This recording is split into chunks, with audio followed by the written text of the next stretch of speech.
সালাম যান যখন কবজ করে ফেলবেন 3.5 হাত মাটির নিচে প্রতিটা মানুষের বডিকে শোয়াই রাখা হবে।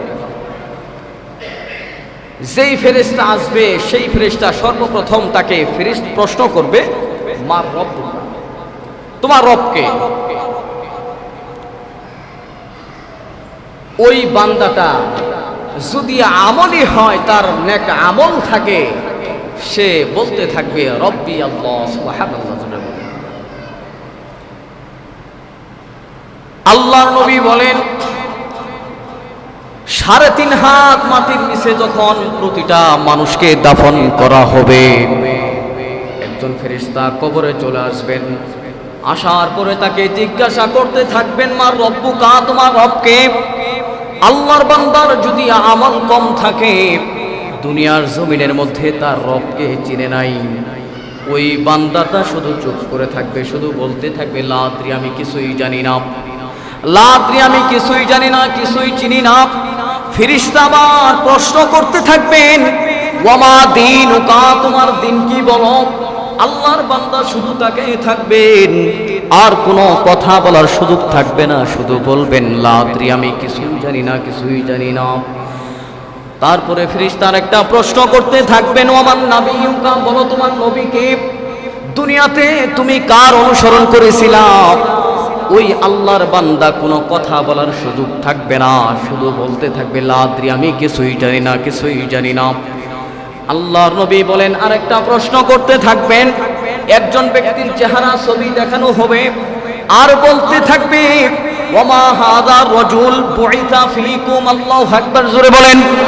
নবী মুহাম্মদুর রাসূলুল্লাহ সাল্লাল্লাহু আলাইহি ওয়াসাল্লামের দিকে ইঙ্গিত করা হবে, আর বলবে বলো বলো, এই যুবকের নাম কি, এই লোকটার নাম কি। একটা মানুষের চেহারা দেখানো হবে, আর বলতে থাকবে ও বান্দা বলো, এই ব্যক্তিটার নাম কি, এই ব্যক্তিকে চিনো। আল্লাহর বান্দা বলতে থাকবে না না, এই ব্যক্তিকে তো আমি কখনোই দেখি নাই, ওই ব্যক্তির চেহারাও কখনো দেখি নাই। এইভাবে বলার সাথে সাথে আল্লাহর বান্দা, ফেরেশতা চলে যাবে। আল্লাহ রব্বুল আলামিন ওয়ার্ডার করে দিবেন, ও ফেরেশতা শোনো শোনো, ওই বান্দা দুনিয়াতে নাফরমানি করেছিল, ওই বান্দা নিজে কখনো আমল করে নাই, কখনো সেজদা দেয় নাই।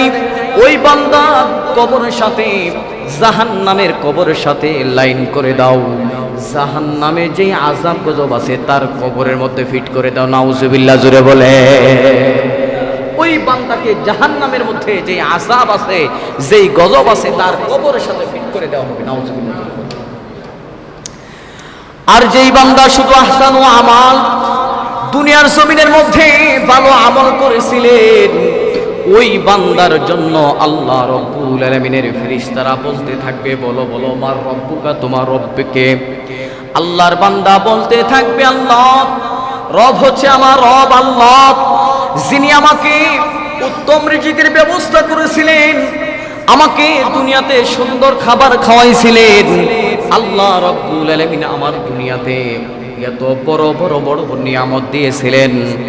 ওই রব হলো আমার রব, যিনি আমাকে দুনিয়াতে মহব্বত করে ভালোবেসে সৃষ্টি করেছিলেন। সুবহানাল্লাহ, জোরে বলে।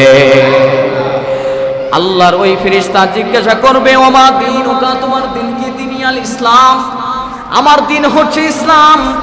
যেই ইসলামের পতাকাকে বিজয় করার জন্য আমার জীবনে শুরু থেকে শেষ পর্যন্ত চেষ্টা করেছিলাম, অতএব আমি আমার দিনকে ইসলাম হিসেবে মেনে নিয়েছিলাম। 3 নাম্বার প্রশ্ন করবে, ও বান্দা বলো, আমার নাবিয়ুকা, তোমার নবীকে। আল্লাহর বান্দা বলতে থাকবে নবী মুহাম্মদুর রাসূলুল্লাহ সাল্লাল্লাহু আলাইহি ওয়াসাল্লাম। এইভাবে 3টা প্রশ্ন করতে থাকবেন। নবী মুহাম্মদুর রাসূলুল্লাহ সাল্লাল্লাহু আলাইহি ওয়াসাল্লামের চেহারা দেখানো হবে, আর বলতে থাকবে ওয়ামান হাদার রাজুল বুইসা ফীকুম, বলো এই ব্যক্তির চেহারা চিনো চিনো। আল্লাহর বান্দা বলতে থাকবে এই ব্যক্তি হলো জিনার উপরে আল্লাহ রব্বুল আলামিন 30 পারা কোরআন নাযিল করেছিলেন। জিবরাইল আলাইহিস সালাতু ওয়াস সালাম যার কাছে 24,000 বার গিয়েছিলেন। সুবহানাল্লাহ, জোরে বলে। এই ফেরেশতা আল্লাহর বান্দার এই প্রশ্নের জবাবে তাকে আল্লাহ তাআলা বলতে থাকে, ও ফেরেশতা, তার কবরের সাথে আমার জান্নাতের যেই দরজা আছে একটা দরজা খুলে দাও। সুবহানাল্লাহ। জান্নাত থেকে তার কবরে জান্নাতের বিছানা বিছানো হবে। সুবহানাল্লাহ। এই জন্য মুহতারাম হাজিরিন, দুনিয়াতে আমরা যাই করি না কেন, যা কিছু করি না কেন, সব হবে কার জন্য বলেন? আল্লাহর জন্য।